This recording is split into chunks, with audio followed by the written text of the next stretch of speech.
Hi welcome to the Ganesh video last ನೋಡಿ ಒಂದೊಂದು like share subscribe ಮಾಡ್ಕೊಳ್ಳಿ. ಇವತ್ತಿನ ರಿವ್ಯೂ ಮ್ಯಾಚ್ ಬಂದ್ಬಿಟ್ಟು ಮೇನ್ ಗುರು ನಾನು ಸುಮಾರು ದಿವಸದಿಂದ ವಿಡಿಯೋಗಳು ಮಾಡಿತ್ತಿಲ್ಲ, ಯಾಕೆಂದರೆ ಕೆಲಸ ಇತ್ತು. ಅದಕ್ಕೆ ಮೇನ್ ಗುರು ಇವತ್ತಿನ ರಿವ್ಯೂ ಮ್ಯಾಚ್ ಬಂದ್ಬಿಟ್ಟು CSK ವರ್ಸಸ್ LSG. ಒಟ್ಟಲ್ಲಿ LSG ಅವರು CSK ಅವರು ಟಾಸ್ ಗೆದ್ಬಿಟ್ರೆ ನಾನು ಅಂದ್ಕೊಂಡಿದ್ದೆ, ಏನೋ ಪ್ರೊಡಿಕ್ಷನ್ ಏನೋ ಮಾಡಿತ್ತಿಲ್ಲ. ಒಟ್ಟಿನಲ್ಲಿ ಮೇನ್ ಗುರು ಒಟ್ಟಿನಲ್ಲಿ LSG ಗೆಲ್ತಾರೆ ಅಂತ ನಾನು ಅಂದ್ಕೊಂಡಿದ್ದೆ. ಒಟ್ಟಿನಲ್ಲಿ CSK ಗೆದ್ದರು. ಒಟ್ಟಿನಲ್ಲಿ ಇವ್ರು ಹೆಂಗಪ್ಪ ಗೆದ್ದರು ಅಂದರೆ ಮೇನ್ ಗುರು ಇಲ್ಲಿ ಟಾಸ್ ಸಿಕ್ಕಾಪಟ್ಟೆ ಇಂಪಾರ್ಟೆಂಟ್ ಆಯಿತು ಅಂದರೆ ಟಾಸ್ ಗೆದ್ಬಿಟ್ಟು ಇವರು ಮ್ಯಾಚ್ನ ಗೆದ್ದರು ಅನ್ಬೋದು. CSK ನೆಕ್ಸ್ಟ್ ಲೆವೆಲ್ ಆಟನ ಆಡಿದ್ರು ಅನ್ಬೋದು. ಯಾಕೆಂದರೆ ಇಲ್ಲಿ LSG ಬ್ಯಾಟಿಂಗ್ ಆಡಿದ್ರು, ಫಸ್ಟ್ ಬ್ಯಾಟಿಂಗ್ ಆಡಿದ್ರು, CSK ಬೌಲಿಂಗ್ ಮಾಡಿದ್ರು. ಒಟ್ಟಿನಲ್ಲಿ LSG ಅವರು ಸಿಕ್ಕಾಪಟ್ಟೆ ಸ್ಲೋ ಆಗಿ ಮ್ಯಾಚ್ನ ಕಟ್ಕೊಂಡು ಹೋದ್ರು ಅನ್ಬೋದು. ಒಟ್ಟಿನಲ್ಲಿ ಇಲ್ಲಿ ಮಾರ್ಕಿಸ್ ಸ್ಟೋನಿಸ್ ಅಂತ ಹೇಳ್ಕೊಳ್ಳೋ ಬ್ಯಾಟಿಂಗ್ ಆಡಲಿಲ್ಲ ಅನ್ಬೋದು. ಇಲ್ಲಿ ಸಿಕ್ಕಾಪಟ್ಟೆ ಆಟನ ಆಡಲಿಲ್ಲ ಅನ್ಬೋದು. ಯಾಕೆಂದರೆ ಇಲ್ಲಿ ರಿಷಬ್ ಪಂತ್ ಅಂತ ಹೇಳ್ಕೊಳ್ಳೋ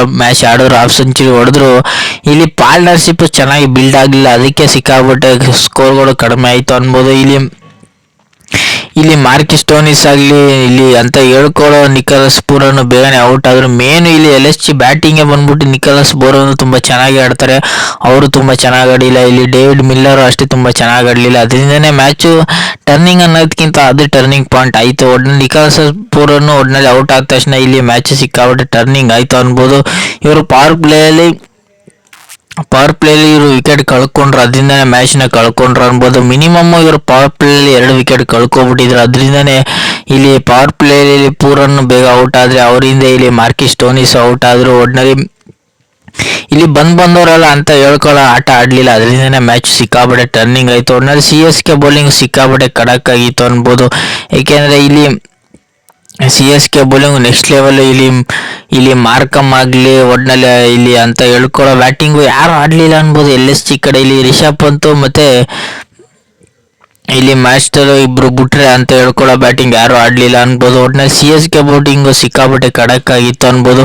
ಇಲ್ಲಿ ಖಲೀಲ್ ಅಹ್ಮದ್ ಒಂದು ಕ್ರೂಷಿಯಲ್ ವಿಕೆಟ್ ಪವರ್ ಪ್ಲೇಯಲ್ಲಿ ತಕ್ಕೊಟ್ರೆ, ಅವರಿಂದ ಇಲ್ಲಿ ಟೀಮ್ ಚೇಂಜಸ್ ಇತ್ತು ಅನ್ಬೋದು. ಇಲ್ಲಿ ರವೀಂದ್ರ ಜಡೇಜಾ 2 ಕ್ರೂಷಿಯಲ್ ವಿಕೆಟ್ನ ತಕ್ಕೊಟ್ರು. ಇಲ್ಲಿ ಈ ಮ್ಯಾಚಲ್ಲಿ ಅಶ್ವಿನ್ ಆಡಿಸಿತೀರ. ಮೇನು ಇಲ್ಲಿ 100 ಓವರ್ ಸಿಕ್ಕಾಪಟ್ಟೆ ಎಕಾನಮಿ ಬೌಲಿಂಗ್ನ ಮಾಡಿದ್ರು, ಅದರಿಂದನೇ ಮ್ಯಾಚ್ ಸಿಕ್ಕಾಪಟ್ಟೆ ಟರ್ನ್ ಓವರ್ ಆಯಿತು ಅನ್ಬೋದು. ಒಟ್ಟಿನಲ್ಲಿ 100 ಓವರ್ 4 ಓವರ್ಗೆ 13 ರನ್ ಕೊಟ್ಟರೆ, ಇಲ್ಲಿ ಮತೀಶ ಬತ್ರಿರನ್ನ ಸಿಕ್ಕಾಪಟ್ಟೆ ಎಲ್ಲರಿಗಿಂತ ಎಕ್ಸ್ಪೆನ್ಸಿವ್ ಆದರೂ 2 ಕ್ರೂಷಿಯಲ್ ವಿಕೆಟ್ಗಳನ್ನ ತಕ್ಕೊಟ್ರು, ಅದರಿಂದನೇ ಮ್ಯಾಚು ಸಿಕ್ಕಾಪಟ್ಟೆ ಚೇಂಜ್ ಆಯಿತು ಅನ್ಬೋದು. ಒಟ್ಟಿನಲ್ಲಿ ಇಲ್ಲಿ CSK ಕ್ಯಾಚಿಂಗು ಸಿಕ್ಕಾಪಟ್ಟೆ ತುಂಬ ಚೆನ್ನಾಗಿತ್ತು ಅನ್ಬೋದು. ಇಲ್ಲಿ ರಾಹುಲ್ ತ್ರಿಪಾಠಿಯ ಸಿಕ್ಕಾಪಟ್ಟೆ ಕ್ಯಾಚ್ಗಳನ್ನ ಹಿಡಿದ್ರು, ಅದರಿಂದನೇ ಮ್ಯಾಚ್ ಚೇಂಜ್ ಆಯಿತು ಅನ್ಬೋದು. ಯಾಕೆಂದರೆ ಇಲ್ಲಿ ರಾಹುಲ್ ತ್ರಿಪಾಠಿಯ ಮೇನ್ 2 ಕ್ರೂಷಿಯಲ್ ಕ್ಯಾಚ್ಗಳನ್ನ ಹಿಡ್ಕೊಟ್ರು. ಒಟ್ಟಿನ CSK ಫೀಲ್ಡಿಂಗು ಸಿಕ್ಕಾಪಟ್ಟೆ ತೀರಾ 5 ಮ್ಯಾಚಲ್ಲಿ ಸಿಕ್ಕಾಪಟ್ಟೆ ಕಳಪೆ ಆಗಿತ್ತು, ಅದರಿಂದಲೇ ಅವರು ಮ್ಯಾಚ್ಗಳನ್ನ ಸಿಕ್ಕಾಪಟ್ಟೆ ಸೋಲ್ಕೊ ಬರ್ತಿದ್ರು, ಅದರಿಂದಲೇ ಮ್ಯಾಚ್ ಟರ್ನಿಂಗ್ ಆಯಿತು.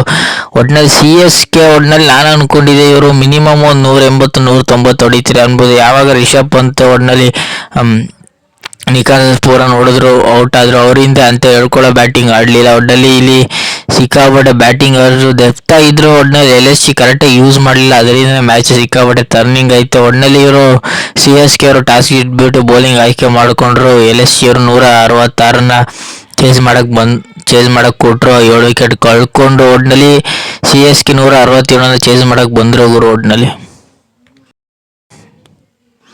ಮೇನ್ ಗುರುಗ 166 ಚೇಸ್ ಮಾಡಕ್ಕೆ ಬಂದವರು. ಒಟ್ಟಿನಲ್ಲಿ ಇಲ್ಲಿ ಪವರ್ ಪ್ಲೇ ಸಿಕ್ಕಾಪಟ್ಟೆ ಮಿನಿಮಮ್ ಇವರು 2 ಮ್ಯಾಚಲ್ಲೂ 50 ರನ್ ಹೊಡೆದಿತ್ತಿಲ್ಲ. ಒಟ್ಟಿನಲ್ಲಿ ಈ ಪವರ್ ಪ್ಲೇಲಿ ಇವರು ಮಿನಿಮಮ್ 60 ರನ್ ಹೊಡೆದ್ರು, ಅದರಿಂದ ಮ್ಯಾಚ್ ಒಟ್ಟಿನಲ್ಲಿ ಪವರ್ ಪ್ಲೇಲಿ ಒಂದು ಲೆವೆಲ್ಗೆ ಗುಡ್ ರನ್ನ ತಗೊಬಂದರು, ಅದರಿಂದ ಮ್ಯಾಚ್ ಟರ್ನಿಂಗ್ ಆಯಿತು ಅನ್ಬೋದು. ಒಟ್ಟಿನಲ್ಲಿ ಪವರ್ ಪ್ಲೇಲಿ 1 ವಿಕೆಟ್ ಕಳ್ಕೊಂಡ್ರು, ಏನೂ ಮ್ಯಾಟ್ರ್ ಆಗಲಿಲ್ಲ.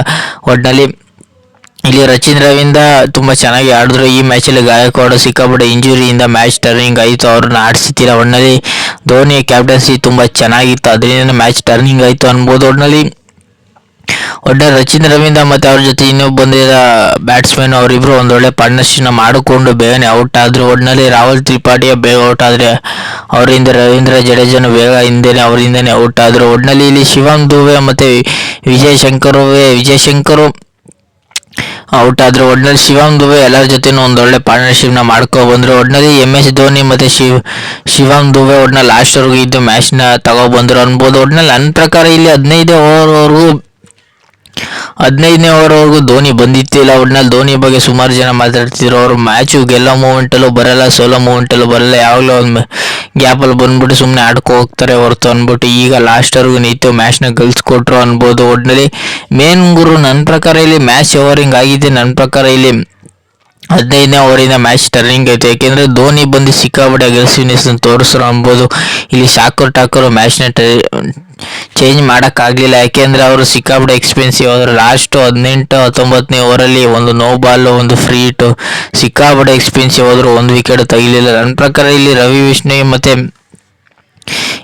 ವಿಷ್ಣುವಿ ಬಿಟ್ರೆ ಅಂತ ಹೇಳ್ಕೊಳ್ಳೋ ಬೌಲಿಂಗು ಯಾರು ಮಾಡಲಿಲ್ಲ ಅನ್ಬೋದು. ಇಲ್ಲಿ ರವಿ ವಿಷ್ಣುವಿ ಮತ್ತು ಆವಿಷ್ ಖಾನು ಒಂದೊಳ್ಳೆ ಬೌಲಿಂಗ್ ಮಾಡಿದ್ರೆ ಒಟ್ನಲ್ಲಿ ಅವರಿಂದ ಅಂತ ಹೇಳ್ಕೊಳ್ಳೋ ಬೌಲಿಂಗ್ ಯಾರು ಮಾಡಲಿಲ್ಲ ಅನ್ಬೋದು. ಒಟ್ನಲ್ಲಿ CSK ಸಿಕ್ಕಾಪಟ್ಟೆ ಖಡಕ್ ಆಗಿತ್ತು ಅನ್ಬೋದು. ಮೇನ್ ಇಲ್ಲಿ ಮಾರ್ಕಮ್ ಸಿಕ್ಕಾಪಟ್ಟೆ ಬೌಲಿಂಗ್ ಮಾಡಿದ್ರು, ಏನು ಮ್ಯಾಟ್ರ್ ಆಗಲಿಲ್ಲ ಅನ್ಬೋದು. ಒಟ್ನಲ್ಲಿ ಒಂದು ಕ್ರೂಷಿಯಲ್ ವಿಕೆಟ್ ತಕ್ಕೊಟ್ರು. ಒಟ್ನಲ್ಲಿ CSK ಒಟ್ನಲ್ಲಿ ಇನ್ನೂ ಮ್ಯಾಚಲ್ಲಿ ಇದ್ರು ಅನ್ಬೋದು. ಯಾಕೆಂದರೆ ಇವರು ಪವರ್ ಪ್ಲೇ ತುಂಬ ಚೆನ್ನಾಗಿ ರನ್ ಹೊಡೆದಿದ್ರು, ಮಿಡಲ್ ಆರ್ಡರಲ್ಲಿ ತುಂಬ ಚೆನ್ನಾಗಿ ಹೊಡೆದಿದ್ರು. ಲಾಸ್ಟ್ ಓವರ್ಗಳಲ್ಲಿ ಸಿಕ್ಕಾಪಟ್ಟೆ ಎಕ್ಸ್ಪೆನ್ಸಿವ್ ಆದರು ಅನ್ಬೋದು. ಮೇನ್ ಇಲ್ಲಿ ಶಾಕರ್ ಠಾಕೂರ್ ಸಿಕ್ಕಾಪಟ್ಟೆ ಎಕ್ಸ್ಪೆನ್ಸಿವ್ ಆದರು, ಅದರಿಂದ ಮ್ಯಾಚ್ ಟರ್ನಿಂಗ್ ಆಯಿತು. ಒಟ್ನಲ್ಲಿ CSK ಗೆದ್ರು. ಒಟ್ನಲ್ಲಿ ಶಿವಮ್ ದುಬೆ ಒಟ್ನಲ್ಲಿ MS ಧೋನಿ ಮ್ಯಾಚ್ ಟರ್ನಿಂಗ್ ಮಾಡಿದ್ರು. ಒಟ್ನಲ್ಲಿ ಶಿವಮ್ ದುಬೆ ಒಟ್ನಲ್ಲಿ ಬಾಲ್ ಟು ಬಾಲ್ ರನ್ ಹೊಡೆದ್ರು. ಒಟ್ನಲ್ಲಿ ತುಂಬ ಚೆನ್ನಾಗಿ ಇವರು ಎಲ್ಲರ ಜೊತೆ ಪಾರ್ಟ್ನರ್ಶಿಪ್ನ ಬಿಲ್ಡ್ ಮಾಡ್ಕೊ ಬಂದರು. MS ಧೋನಿ ಲಾಸ್ಟ್ ಓವರ್ಗಳಲ್ಲಿ ಸಿಕ್ಕಾಪಟ್ಟೆ ಕೆಚ್ಚಿ ಕೆಡದ್ರು ಅನ್ಬೋದು. ಒಟ್ನಲ್ಲಿ LSG ಅವರು ಕ್ಯಾಚ್ನೂ ಬಿಟ್ರು, ಒಟ್ನಲ್ಲಿ ಮ್ಯಾಚ್ನೂ ಬಿಟ್ರು. CSK ಟಾಚ್ನೂ ಗೆದ್ರು, ಕ್ಯಾಚ್ನೂ ಹಿಡಿದ್ರು. ಒಟ್ನಲ್ಲಿ MS ಧೋನಿ ಮ್ಯಾಚ್ನ ಗೆಲ್ಸ್ಕೊಟ್ರು ಲಾಸ್ಟ್ವರೆಗೂ ಇದ್ದೇ. ಒಟ್ನಲ್ಲಿ ಧೋನಿ ಸಿಕ್ಕಾಪಟ್ಟೆ ಚೆನ್ನಾಗಿ ಬ್ಯಾಟಿಂಗ್ ಮಾಡಿದ್ರು ಅನ್ಬೋದು. ಶಿವಮ್ ದುಬೆ ಅವರು ಒಳ್ಳೆ ಪಾರ್ಟ್ನರ್ಶಿಪ್ನ ಮಾಡ್ಕೊಂಡು ಹೋದ್ರು. ಒಟ್ನಲ್ಲಿ ಮೇನ್ ಗುರು ಒಟ್ನಲ್ಲಿ ಶಿವಮ್ ದುಬೆ ಒಟ್ನಲ್ಲಿ ಧೋನಿ ಅವರು ಸಿಕ್ಕಾಪಟ್ಟೆ ತುಂಬ ಚೆನ್ನಾಗಿ ಆಡೋದ್ರು, ಎಕ್ಸ್ಪೀರಿಯನ್ಸ್ನ ತೋರಿಸ್ರು ಅನ್ಬೋದು. ಒಟ್ನಲ್ಲಿ ರಿಷಬ್ ಪಂತ್ ಒಟ್ನಲ್ಲಿ ಒಂದೊಳ್ಳೆ ಕ್ಯಾಪ್ಟನ್ಸಿನ ಮಾಡಿದ್ರು. ಒಟ್ನಲ್ಲಿ LSG ಬೌಲಿಂಗ್ ಸಿಕ್ಕಾಪಟ್ಟೆ ತೀರಾ ಕಳಪೆ ಆಗಿತ್ತು ಅನ್ಬೋದು. ಒಟ್ನಲ್ಲಿ ನಾನು ಅಂದ್ಕೊಂಡಿದ್ದೆ LSG ಗೆಲ್ತಾರೆ ಅಂದ್ಕೊಂಡಿದ್ದೆ. ಯಾಕೆಂದರೆ CSK ಅವರು ಆಲ್ಮೋಸ್ಟ್ ಟೂರ್ನಮೆಂಟ್ ಆಚೆ ಬಿದ್ದರು ಅನ್ಬೋದು. ಯಾಕೆಂದರೆ ಒಟ್ನಲ್ಲಿ CSK ಗೆಲ್ತು ಗುರು. ಒಟ್ನಲ್ಲಿ 5 ವಿಕೆಟ್ಗಳ ಭರ್ಜರಿ ಜಯ ಮಾಡಿಕೊಂಡ್ರು ಅನ್ಬೋದು. ಒಟ್ನಲ್ಲಿ ಲಾಸ್ಟ್ ಓವರಲ್ಲಿ ತಗೊಂಡೋಗೋ ಮ್ಯಾಚಲ್ಲಿ ಒಟ್ನಲ್ಲಿ 19ನೇ ಓವರಲ್ಲಿ ಮ್ಯಾಚ್ ಟರ್ನಿಂಗ್ ಆಯಿತು ಅನ್ಬೋದು. ಒಟ್ನಲ್ಲಿ ball to ball run almost last ಓವರ್ಗೆ ಬಂದ್ಬಿಟ್ಟಿತ್ತು.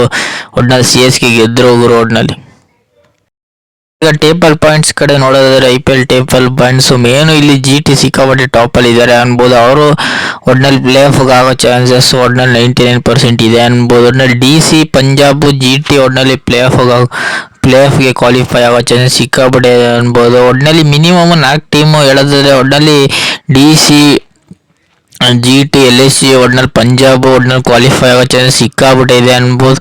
ಒಟ್ನಲ್ಲಿ KKR RCB ಒಟ್ನಲ್ಲಿ ಒಂದು ಲೆವೆಲ್ಗೆ ಕ್ವಾಲಿಫೈ ಆಗೋ ಚಾನ್ಸಸ್ ಸಿಕ್ಕಾಪಟ್ಟೆ ಕಡಿಮೆ ಅನ್ಬೋದು. ಯಾಕೆಂದರೆ RCB ಈಗ ಸಿಕ್ಕಾಪಟ್ಟೆ ಡಲ್ ಕಾಣಿದೆ ಅನ್ಬೋದು. ಒಟ್ಟಿನಲ್ಲಿ ಗ್ಯಾಪಲ್ಲಿ RCB ಈಗ ಸೋತ್ಬಿಟ್ರೆ ಸಿಕ್ಕಾಪಟ್ಟೆ ಪ್ರಾಬ್ಲಮ್ ಆಗುತ್ತೆ ಅನ್ಬೋದು. ಒಟ್ಟಿನಲ್ಲಿ ಯಾರು ಒಟ್ಟಿನಲ್ಲಿ ಪ್ಲೇ ಆಫ್ಗೆ ಬರೋದಂತ ಡೌಟು ಅನ್ಬೋದು. ಒಟ್ಟಿನಲ್ಲಿ ಮುಂಬೈ CSK ಒಟ್ಟಿನಲ್ಲಿ 99% ಬರೋದು ಡೌಟ್ ಹೋಗೋರು. ಈಗ ಮ್ಯಾಚ್ನ ಗೆದ್ರೂ ಒಟ್ಟಿನಲ್ಲಿ ಒಂದು ಮ್ಯಾಚ್ ಸೋತ್ರೂ ಈಗ CSK ಆಗಲಿ ಒಟ್ನಲ್ಲಿ SRH ಆಗಲಿ ಒಟ್ನಲ್ಲಿ ಮುಂಬೈ ಆಗಲಿ ಈ 3 ಟೀಮ್ ಒಟ್ನಲ್ಲಿ ಸಿಕ್ಕಾಪಟ್ಟೆ ಕಷ್ಟ ಅನ್ಬೋದು. ಯಾಕೆಂದರೆ ಈಗ ಸಿಕ್ಕಾಪಟ್ಟೆ ರನ್ ರೇಟ್ ಒಟ್ನಲ್ಲಿ ಇವ್ರದ್ದು ಸಿಕ್ಕಾಪಟ್ಟೆ ಕಡಿಮೆ ಇದೆ ಅನ್ಬೋದು. ಮುಂಬೈದಾಗಲಿ ಒಟ್ನಲ್ಲಿ RRದಾಗಲಿ ಹೈದರಾಬಾದ್ ಆಗಲಿ ಚೆನ್ನೈದಾಗಲಿ ಇವ್ರು 4 ಜನದ್ದು ಸಿಕ್ಕಾಪಟ್ಟೆ ರನ್ ರೇಟ್ ಕಡಿಮೆ ಇದೆ ಅನ್ಬೋದು. ಒಟ್ನಲ್ಲಿ ನನ್ನ ಪ್ರಕಾರ GT ಒಟ್ನಲ್ಲಿ DC LSG ಒಟ್ನಲ್ಲಿ ಪಂಜಾಬ್ ಇವ್ರು ಇಷ್ಟು 4 ಜನ ಒಟ್ನಲ್ಲಿ ಫೈನಲ್ಗೆ ಬರೋ ಚಾನ್ಸ್ ಸಿಕ್ಕಾಪಟ್ಟೆ ಇದೆ ಅನ್ಬೋದು. KKR RCB ಒಟ್ನಲ್ಲಿ ಫೈನಲ್ ಇಲ್ಲ ಕ್ವಾಲಿಫೈ ಆಗೋ ಚಾನ್ಸ್ ಸಿಕ್ಕಾಪಟ್ಟೆ, ಕ್ವಾಲಿಫೈ ಆದರೂ ಅವರು ಪ್ಲೇ ಆಫ್ ಬರೋ ಚಾನ್ಸಸ್ ಸಿಕ್ಕಾಪಟ್ಟೆ ಕಷ್ಟ ಅನ್ಬೋದು. ಯಾಕೆಂದರೆ ಇಲ್ಲಿ RCB ಪ್ಲೇ ಆಫ್ಗೆ ಬಂದರು ಅವ್ರು ಏನು ಮಾಡ್ತಾರೆ ಅಂದರೆ ಯಾವಾಗಲೂ ನೀವು ನೋಡಿರಿ ಒಟ್ನಲ್ಲಿ ಸಿಕ್ಕಾಪಟ್ಟೆ ಹೋದ ಮ್ಯಾಚಿಗೆ ಅವರು ಪ್ಲೇ ಆಫ್ಗೆ ಬರೋ ಚಾನ್ಸ್ ಸಿಕ್ಕಾಪಟ್ಟೆ. ಒಟ್ನಲ್ಲಿ ಅವರು ಎಲ್ಲ ಮ್ಯಾಚ್ನ ಗೆಲ್ಲಬೇಕು. RCB ಆಗಲಿ ಒಟ್ಟಲ್ಲಿ KKR ಆಗಲಿ ಇವರು ಎಲ್ಲ ಮ್ಯಾಚ್ನ ಗೆದ್ದರೆ ಮಾತ್ರ ಇವರು ಫೈನಲ್ಗೆ ಬರೋ ಚಾನ್ಸ್ ಸಿಕ್ಕಾಪಟ್ಟೆ ಇದೆ ಅನ್ಬೋದು. ಇಲ್ಲ ಸಿಕ್ಕಾಪಟ್ಟೆ ಕಷ್ಟ ಆಗುತ್ತೆ ಅನ್ಬೋದು. ಅಷ್ಟೇ CSKನೂ ಅಷ್ಟೇ, ಒಟ್ನಲ್ಲಿ ಮುಂಬೈ ಅಷ್ಟೇ ಎಲ್ಲ ಮ್ಯಾಚ್ ಗೆಲ್ಲಬೇಕು. ಒಂದು ಮ್ಯಾಚ್ ಸೋತ್ರೆ CSK ಮುಂಬೈ ಕ್ವಾಲಿಫೈ ಆಗೋದು ನನ್ನ ಪ್ರಕಾರ ಕಷ್ಟ ಅನ್ಬೋದು. ಒಟ್ನಲ್ಲಿ RCB ಕ್ವಾಲಿಫೈ ಆದರೂ ಇವರು ಒಂದೇ ಮ್ಯಾಚ್ನ ಸೋತ್ಬಿಟ್ಟು ಸಿಕ್ಕಾಬಿಟ್ಟೆ ರನ್ ರೇಟ್ ಇವ್ರದ್ದು ಕಡಿಮೆ ಇದೆ ಅನ್ಬೋದು. ಒಟ್ನಲ್ಲಿ ಸಿಕ್ಕಾಬಿಟ್ಟೆ ರನ್ ರೇಟ್ ತುಂಬ ಚೆನ್ನಾಗಿದೆ ಅಂದರೆ DC ಮತ್ತು GT ಇದು ಸಿಕ್ಕಾಬಿಟ್ಟೆ ರನ್ ರೇಟ್ ತುಂಬ ಚೆನ್ನಾಗಿದೆ ಅನ್ಬೋದು. ಇನ್ನು ಮಿಕ್ತವ್ರದ್ದೆಲ್ಲ ಅಷ್ಟಕ್ಕಷ್ಟೇ ರನ್ ರೇಟ್ ಅನ್ಬೋದು. ಒಟ್ನಲ್ಲಿ ಪಂಜಾಬ್ ಒಂದು ಲೆವೆಲ್ಗೆ ರನ್ ರೇಟ್ ಇದ್ದರೂ ಅವರು ಒಂದೊಂದು ಮ್ಯಾಚ್ನ ಸೋತ್ಕೊಂಡ್ಬಿಟ್ರೆ ಅವರು ಕ್ವಾಲಿಫೈ ಆಗೋದು ಸಿಕ್ಕಾಬಿಟ್ಟೆ ಕಷ್ಟ ಅನ್ಬೋದು. RCB ಕ್ವಾಲಿಫೈ ಆದರೂ ಮ್ಯಾಚ್ ಗೆಲ್ಲೋದು ಸಿಕ್ಕಾಬಿಟ್ಟೆ ಕ್ರೂಷಿಯಲ್ ಮ್ಯಾಚ್ಗಳನ್ನ ಅವರು ಗೆಲ್ಲೋದು ಕಷ್ಟ ಅನ್ಬೋದು. ಒಟ್ನಲ್ಲಿ ನನ್ನ ಪ್ರಕಾರ DC, ಒಟ್ನಲ್ಲಿ GT, ಪಂಜಾಬ್, ಲಕ್ನೋ ಇವರು ಇವು ನಾಲ್ಕರಲ್ಲಿ ಒಂದಂತೂ ಪಕ್ಕ ಕ್ವಾಲಿಫೈ ಆಗೋದು ಖಚಿತ ಅನ್ಬೋದು. ಒಟ್ನಲ್ಲಿ ಮೇನ್ ಗುರು ಈ review CSK versus Lucknow review ನಿಮ್ಗೇನಾದ್ರು ಇಷ್ಟ ಲೈಕ್ ಶೇರ್ ಸಬ್ಸ್ಕ್ರೈಬ್ ಮಾಡ್ಕೊಳ್ಳಿ. ಸುಮಾರು ಜನ ಸಬ್ಸ್ಕ್ರೈಬ್ ಮಾಡದೆ ನೋಡ್ತಿದ್ದೀರಾ ಗುರು, ಬೇಗ ಸಬ್ಸ್ಕ್ರೈಬ್ ಮಾಡ್ಕೊಳ್ಳಿ.